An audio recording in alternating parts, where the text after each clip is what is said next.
how do you explain when things don't go as we assume? Or better, how do you explain when others are able to achieve things that seem to defy all of the assumptions? For example, why is Apple so innovative? Year after year after year after year, they're more innovative than all their competition.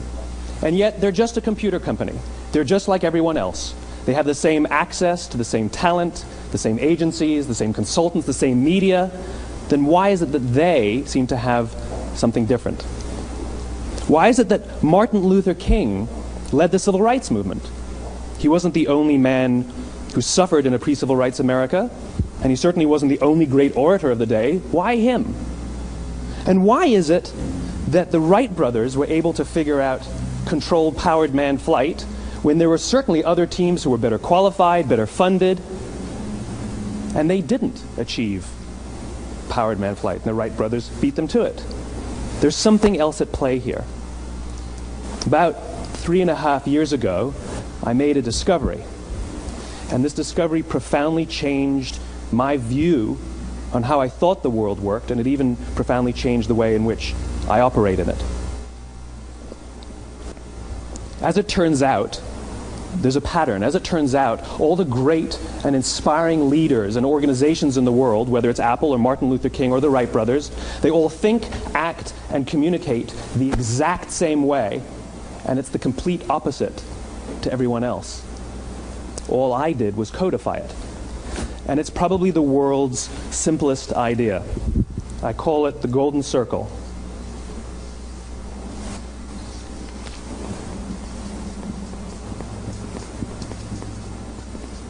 Why, how, what? This little idea explains why some organizations and some leaders are able to inspire where others aren't. Let me define the terms really quickly. Every single person, every single organization on the planet knows what they do 100%. Some know how they do it, whether you call it your differentiating value proposition or your proprietary process or your USP. But very, very few people or organizations know why they do what they do. And by why, I don't mean to make a profit. That's a result. It's always a result. By why, I mean what's your purpose? What's your cause? What's your belief? Why does your organization exist? Why do you get out of bed in the morning? And why should anyone care? Well, as a result, the way we think, the way we act, the way we communicate is from the outside in. It's obvious. We go from the clearest thing to the fuzziest thing.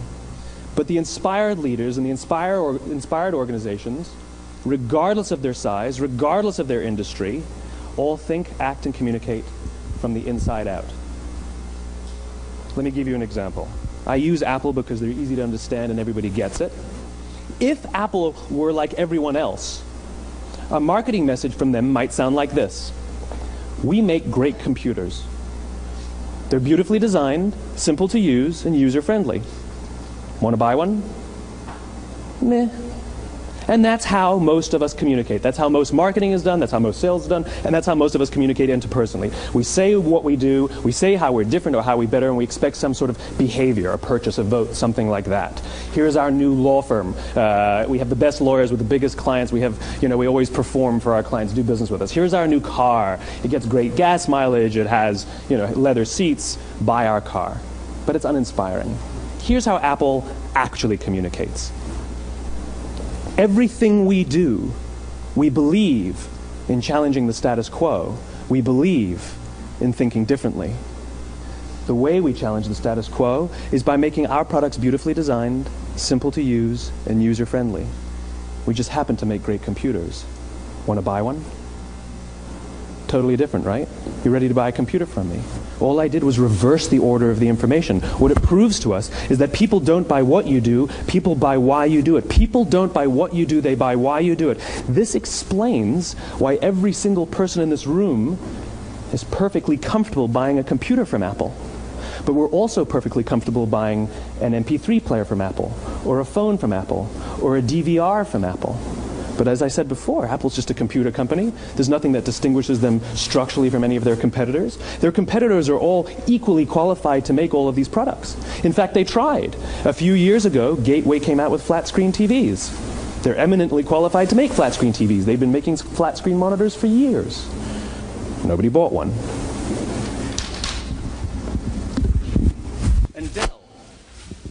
Dell came out with MP3 players and PDAs. And they make great quality products, and they can make perfectly well-designed products, and nobody bought one. In fact, talking about it now, we can't even imagine buying an MP3 player from Dell. Why would you buy an MP3 player from a computer company? But we do it every day. People don't buy what you do, they buy why you do it. The goal is not to do business with everybody who needs what you have. The goal is to do business with people who believe what you believe. Here's the best part. None of what I'm telling you is my opinion. It's all grounded in the tenets of biology, not psychology, biology. If you look at a cross-section of the human brain, looking from the top down, what you see is the human brain is actually broken into three major components that correlate perfectly with the golden circle. Our newest brain, our Homo sapien brain, our neocortex, corresponds with the what level. The neocortex is responsible for all of our rational and analytical thought and language. The middle two sections make up our limbic brains, and our limbic brains are responsible for all of our feelings, like trust and loyalty. It's also responsible for all human behavior, all decision-making, and it has no capacity for language. In other words, when we communicate from the outside in, yes, people can understand vast amounts of complicated information like features and benefits and facts and figures. It just doesn't drive behavior. When we communicate from the inside out, we're talking directly to the part of the brain that controls behavior, and then we allow people to rationalize it with the tangible things we say and do. This is where gut decisions come from. You know, sometimes you can give somebody all the facts and your figures, and they say, I know what all the facts and details say, but it just doesn't feel right.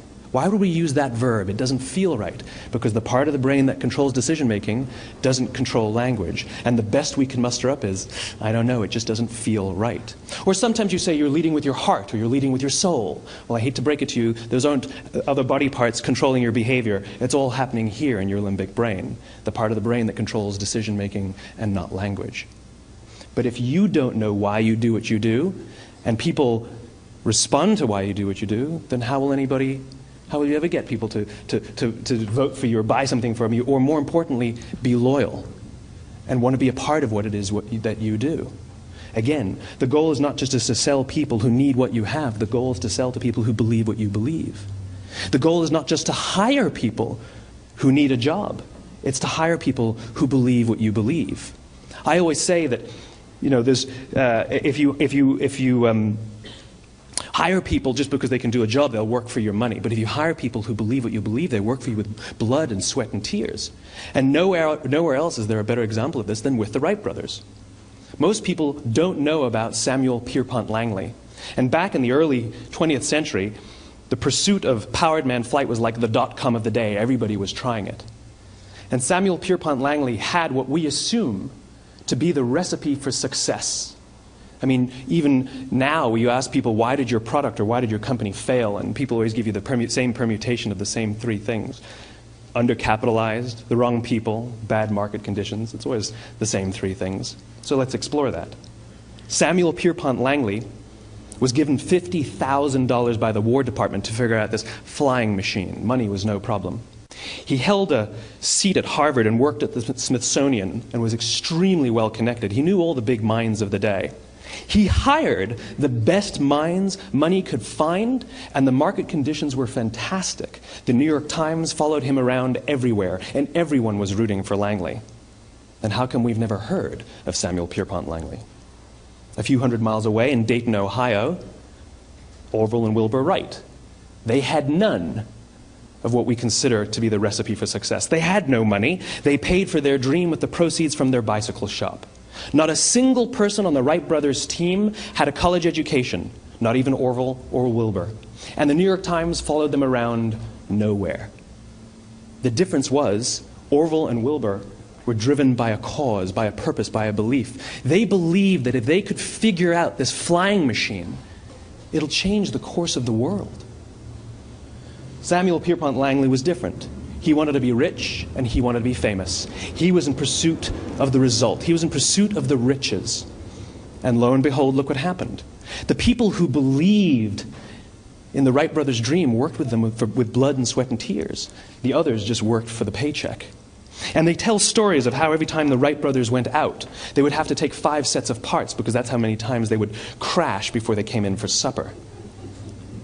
And eventually, on December 17th, 1903, the Wright brothers took flight. And no one was there to even experience it. We found out about it a few days later. And further proof that Langley was motivated by the wrong thing, the day the Wright brothers took flight, he quit. He could have said, "That's an amazing discovery, guys, and I will improve upon your technology." But he didn't. He wasn't first. He didn't get rich. He didn't get famous. So he quit. People don't buy what you do, they buy why you do it. And if you talk about what you believe, you will attract those who believe what you believe. Well, why is it important to attract those who believe what you believe? Something called the law of diffusion of innovation. And if you don't know the law, you definitely know the terminology. The first 2.5% of our population are our innovators. The next 13.5% of our population are our early adopters. The next 34% are your early majority, your late majority, and your laggards. The only reason these people buy touch-tone phones is because you can't buy rotary phones anymore.